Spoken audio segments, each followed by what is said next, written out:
painting session brought to you by Cheerwine, soft drink since 1917.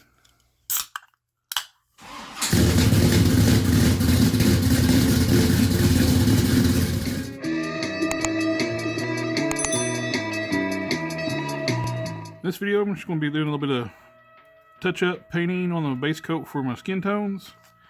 Putting down a warm base coat. Then I'll eventually go over it with the lighter custom mix paint flesh tones here. I always start with the warm base when I'm going like a tone like this. The warm base covers really well, a lot better than regular flesh tone. But if you're using the lighter flesh tones, it'll take multiple coats to cover, but the warm flesh tones to cover and much fewer coats, about two, sometimes 3 coats. Right now I'm going to do a little sanding, little spots here and there, and paint up next to the edges, get ready for paint.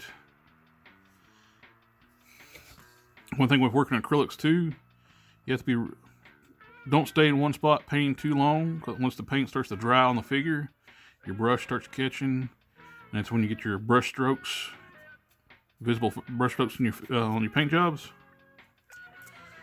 So sometimes it'll take you a little while to get full coverage because you can't stay in one spot too long. Airbrush will always be a little better, but I don't always airbrush. I have an airbrush, but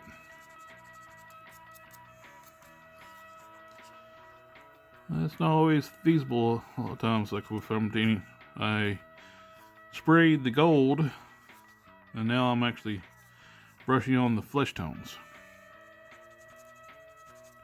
Cleaning up a few spots where I've had to thicker spots of the paint to get the brush strokes. I don't want the seams. I want a smooth paint job. And I'll just go back over it with some more warm base.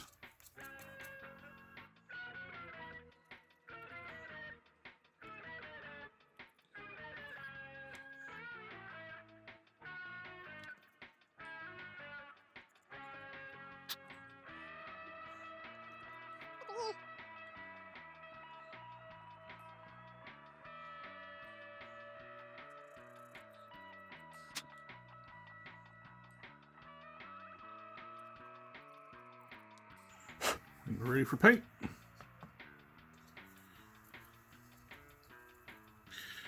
For this, I'm using the Tester's Warm Tone, Skin Tone Warm Tint.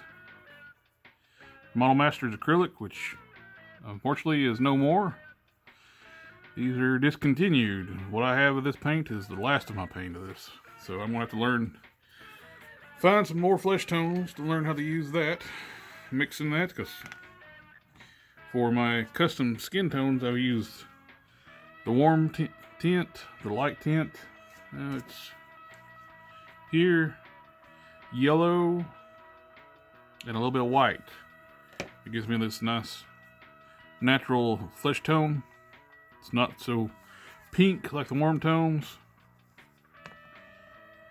I still use the warm tones for washing, do the washes in the recessed areas. Okay.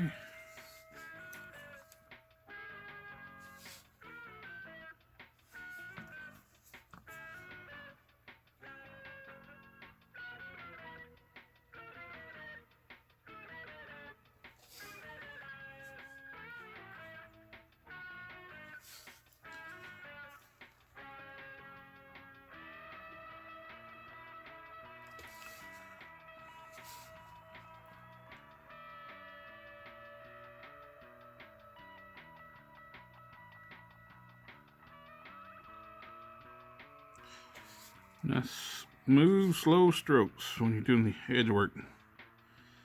And sometimes it helps to hold your breath.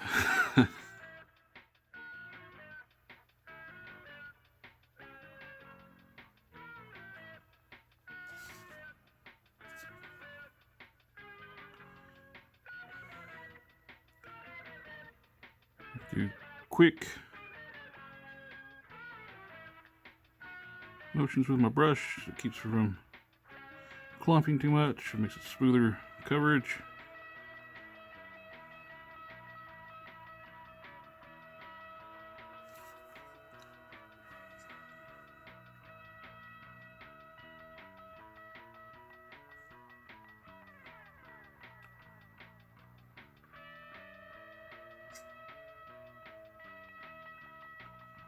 When the paint first goes on too, you notice it's visibly thick. You can see brush strokes.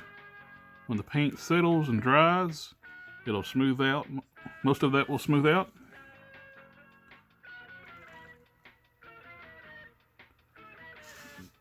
Make sure I'm doing this on camera.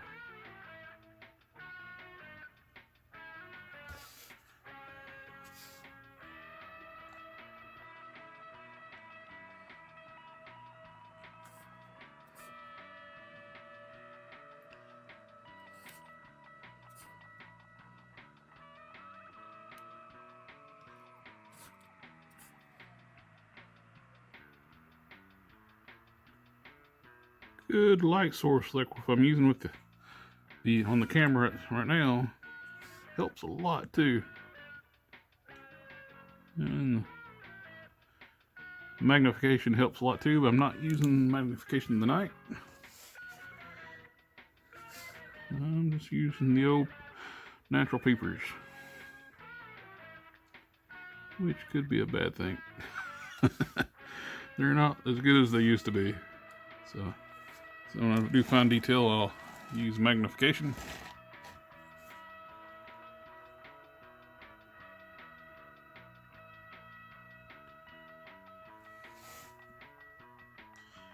But for edge work like this, I can usually do pretty good without it.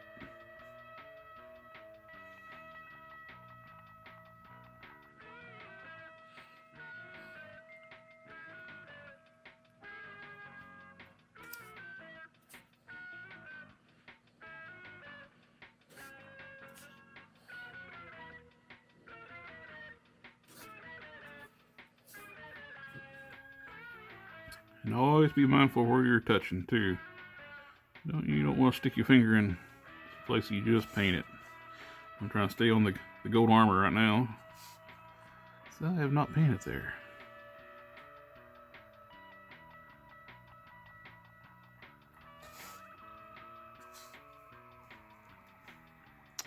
So some primer sticking out. There we go. Saw another spot. There she is. Right up here, I see some primer in the recessed area through here. In a perfect world, I'd like to be able to take this apart and paint each individually piece, but these are sealed together. I don't want to break them apart. These larger areas, I'm going to switch brushes. Let's go with this one.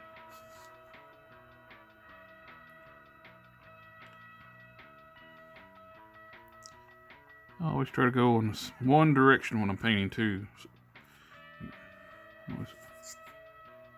Keeps from the brush stroke, getting thick brush strokes.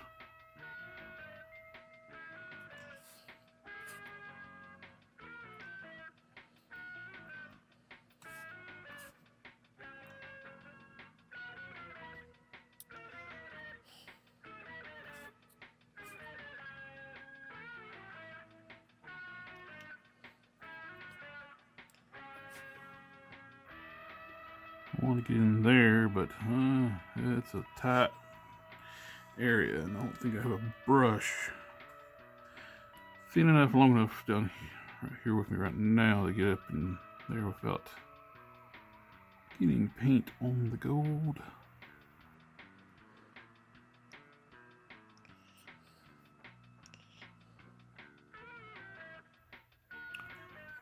I got that pretty good.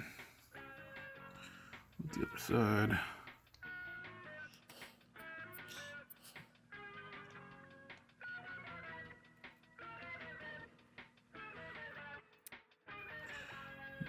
Again, this side better than the other side.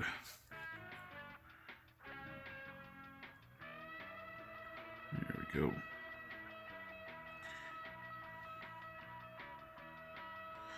Just had to go in between that little crest of the lats and get in there.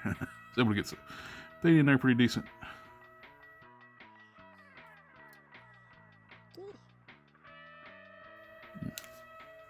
little more.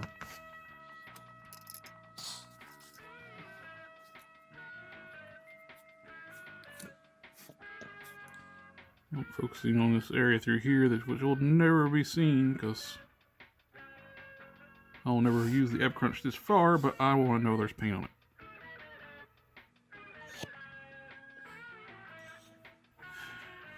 I don't have really good coverage through on the top here like I wanted. And so when I was spraying the gold, I didn't have the Ab Crunch go forward enough because this gold stays soft for way too long.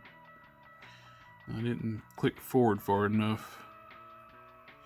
If I clicked forward this far when it was setting up, it would have made a divot right here.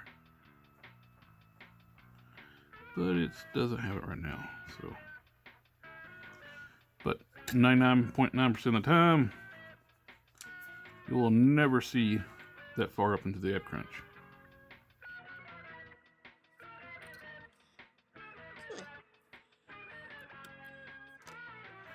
Put my lid on my last of my paint here.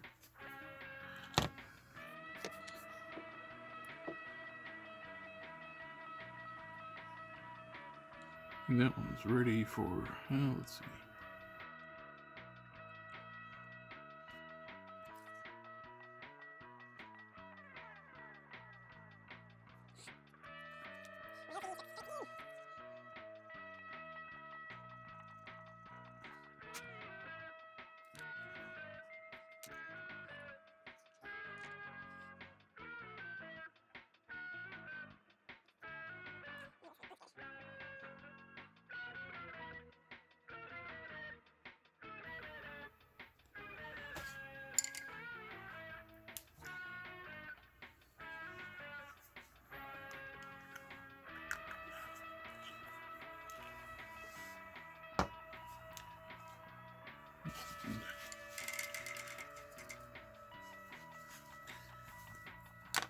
You know, rough clean off some brushes with some water.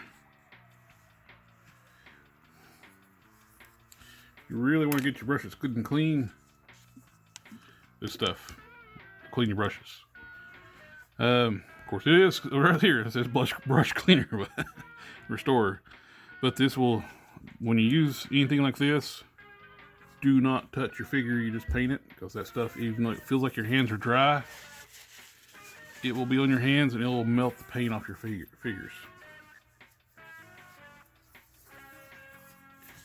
And even though the bottle wasn't open, I'm being very careful. Let's see. A little another coat of red on the trunk.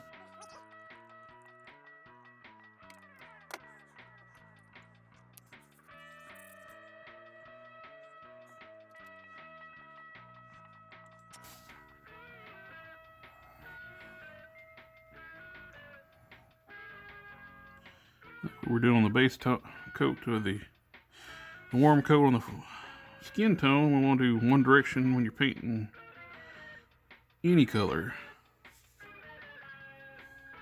Do a quick, fast motion with the brush, and try to do a couple coats quick with the passes of the brush, and do not go back until your paint is dry.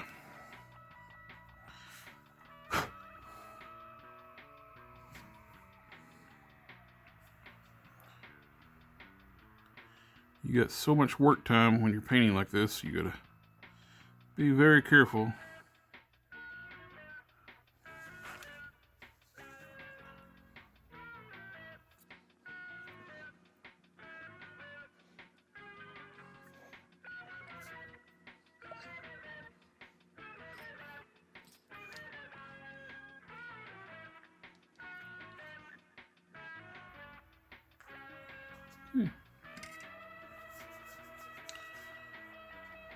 After that dries,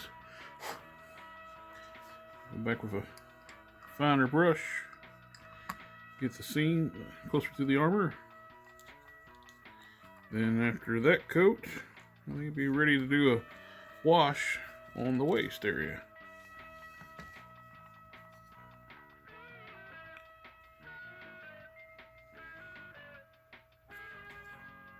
That's all for this one.